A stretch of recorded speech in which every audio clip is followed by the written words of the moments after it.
So let me start with a single number, 93. That is the percentage of uranium enrichment required to build a functional nuclear weapon. Weapons grade, the kind that ends conversations, the kind that permanently closes military options, the kind that turns a country from a target into an untouchable. And as of June 2026, Iran is enriching uranium to 60%.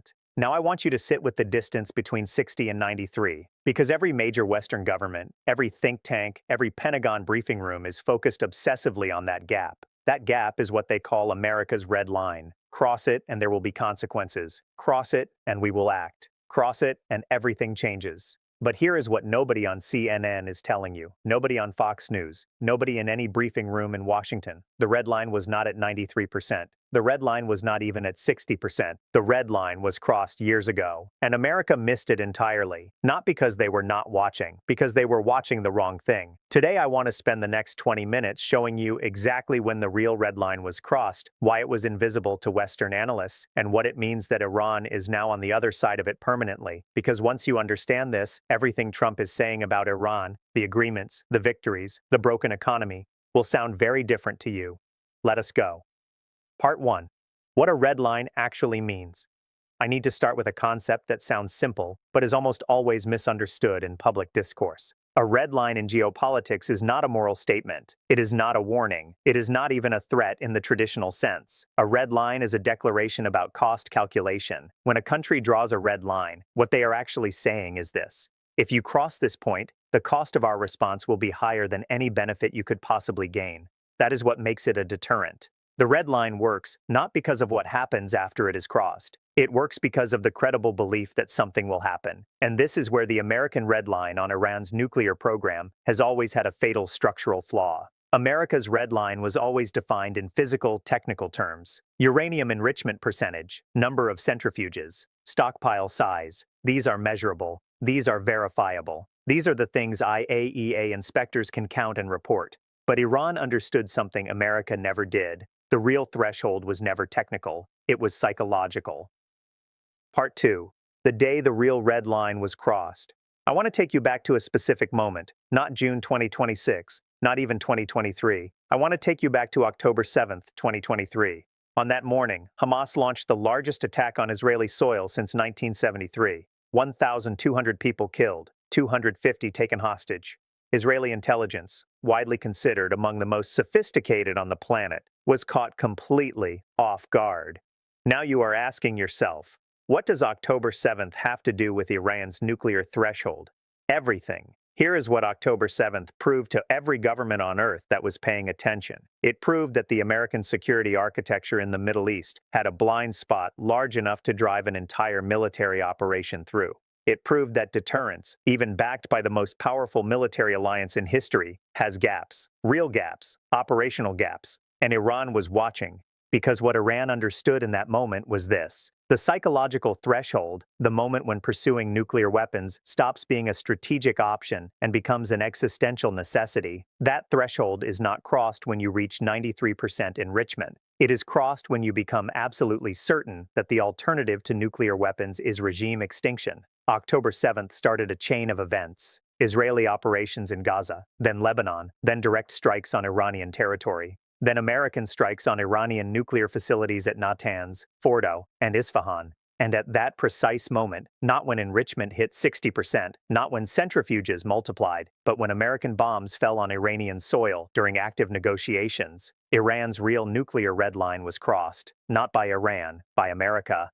Part 3, the Libya lesson they never forgot.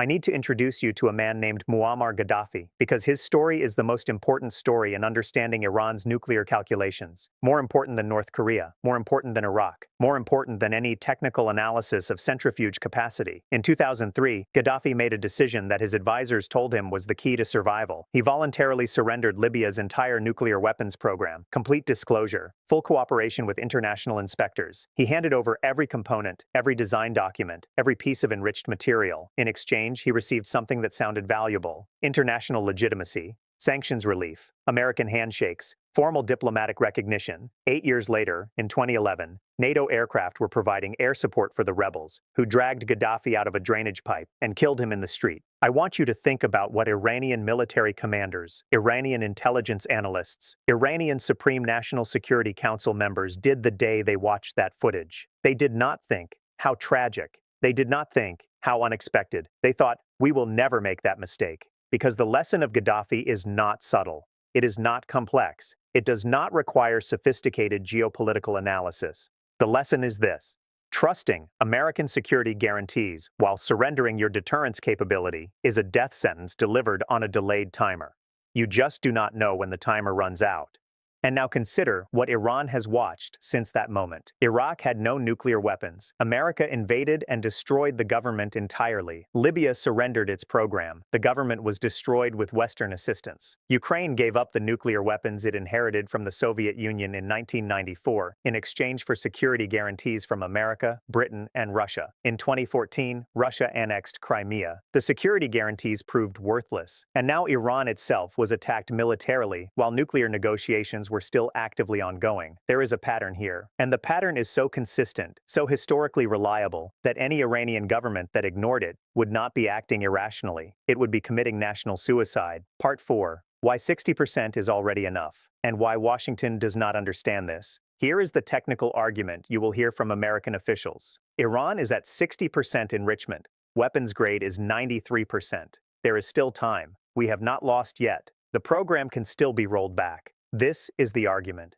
and I want to show you precisely why it misses the point entirely. The gap between 60% and 93% enrichment is not the hard part. I want to be very precise here because this matters enormously. The physics of uranium enrichment is not linear. When you have already enriched uranium to 60%, the additional work required to reach 93% is technically modest. The hard part, the genuinely difficult, time-consuming, infrastructure-intensive part, is the early stages. Getting from natural uranium to even 5% enrichment is where most of the engineering challenge lives. Once you are at 60%, the remaining distance to weapons grade is measured in weeks, not years, with the right equipment. Iranian nuclear scientists know this. American nuclear scientists know this. Israeli nuclear scientists absolutely know this. So when Trump says Iran has agreed not to build a nuclear weapon, what he is describing is Iran agreeing not to take a short walk down a road they are already standing at the end of. And here is the deeper problem. After American strikes destroyed significant portions of Iran's known nuclear infrastructure, two things happened simultaneously that Western analysts are not putting together. First, the known facilities were damaged. Natanz, Fordo, Isfahan. Real damage. Documented damage. This is what the press releases announced. Mission accomplished. Red line defended. Second, the unknown facilities became the only facilities that mattered. Iran has had decades to study exactly what happened to Iraq's Osirak reactor in 1981 when Israel bombed it. They have had decades to study what happened to Syria's nuclear facility in 2007. They have had decades to develop what intelligence professionals call strategic depth, the dispersal of critical capabilities into locations that are hardened, hidden, and redundant. The facilities America bombed were the ones America knew about. Think carefully about what that sentence means. Part 5. The psychological threshold and why it cannot be uncrossed. I said earlier that the real red line is psychological, not technical. Now I want to show you exactly what that means in concrete terms. There is a concept in strategic studies called the security dilemma. It works like this. Country A feels threatened, so it builds weapons to protect itself. Country B sees Country A building weapons and feels threatened, so it builds more weapons. Country A sees Country B's response and feels more threatened. And the cycle continues, not because either side wants war, but because each side's defensive actions look like offensive preparations to the other side. The security dilemma has no logical stopping point once it is triggered. It is a machine that feeds itself. What the American and Israeli strikes on Iranian nuclear facilities did was not slow down Iran's nuclear program. They triggered the security dilemma at its deepest psychological level. Before the strikes, there was a genuine debate inside Iran between pragmatists who believed economic integration with the West was achievable and hardliners who believed deterrence was the only reliable protection. That debate is over. The strikes ended it. Not because the hardliners won the argument, because events proved the hardliners right. When bombs fall on your nuclear facilities during active negotiations, the pragmatist position does not just lose credibility. It becomes intellectually indefensible. Alan Eyre, a former American diplomat with deep experience on Iran, Iran, stated this plainly on June 3, 2026. Iran would likely attempt to obtain a nuclear weapon. He said this was not the case before the war. Before the war. After the war, it will be. Read that again and understand what it means. The military action taken to prevent Iranian nuclearization has almost certainly made Iranian nuclearization inevitable. This is not a policy failure. It is a strategic irony so profound and so complete that it belongs in a textbook on how great powers destroy their own objectives. Part 6. What happens the day after?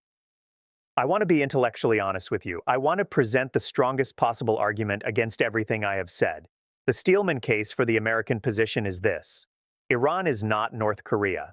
North Korea is economically irrelevant to the global system. Iran is under a naval blockade, 7 million citizens displaced, 250% inflation, nuclear facilities damaged. In conditions this extreme, no state can sustain a secret weapons program indefinitely. The infrastructure required, specialized materials, precision equipment, testing facilities, leaves signatures. Satellites detect heat. Seismic monitors detect tests. No program this ambitious can remain invisible forever. And when it becomes visible, America will act again. This is a serious argument. I will not dismiss it. But here is what it cannot answer. If Iran's program is truly stopped, if the red line is truly being defended, why, as of June 2026, are American officials still warning about Iranian weaponization? Why is the IAEA still being denied access to key sites? Why did Alan Ayre, a man who spent his career trying to build diplomatic bridges with Iran, say publicly that weaponization is now more likely than before the strikes? The gap between what official statements claim and what analysts with actual experience are saying, that gap is where the truth lives. 3 things to watch. Here is what I want you to monitor in the coming months. Watch for any change in Iranian language around the Nuclear Non-Proliferation Treaty. North Korea withdrew from the NPT in 2003, 3 years before its first nuclear test. Any signal that Iran is considering withdrawal, even oblique, even denied immediately after, means the clock has entered its final phase. Watch the IAEA Board of Governors emergency sessions. When inspectors are denied access not once but systematically, when reports begin using language like unable to verify and significant uncertainty, that is the technical community's way of saying the threshold is approaching. Read between those lines carefully and watch Saudi Arabia, because the single most destabilizing consequence of a nuclear Iran is not what Iran does with the weapon, it is what Saudi Arabia decides it needs in response. Riyadh has already stated publicly that whatever nuclear capability Iran achieves, Saudi Arabia will match. If Iran crosses the final threshold, the Middle East does not get one nuclear state, it gets a nuclear cascade. And at that point, the red line America drew, the one it said it would defend at any cost, will not just have been crossed, it will have ceased to exist entirely. One final question. On June 3, 2026, Trump said Iran has already agreed not to have a nuclear weapon. Let me ask you something very simple. If you were the supreme leader of a country that had just watched America bomb your nuclear facilities while negotiations were still active, a country that had watched Gaddafi surrender his weapons and die in a drainage pipe, a country that had watched Iraq invaded, Ukraine abandoned, and Libya destroyed, would you trust that agreement? Would anyone? Because the red line America drew was always about Iran's choices. But the red line that actually got crossed, the one that cannot be uncrossed, that was always about Iran's conclusions. And those conclusions were written not in uranium enrichment reports. They were written in the ruins of Natanz, in the streets of Tripoli in 2011, in the silence of American officials who promised Ukraine its security and then watched from a distance. The red line is not ahead of us. It is already behind us. And that is the story nobody is telling you.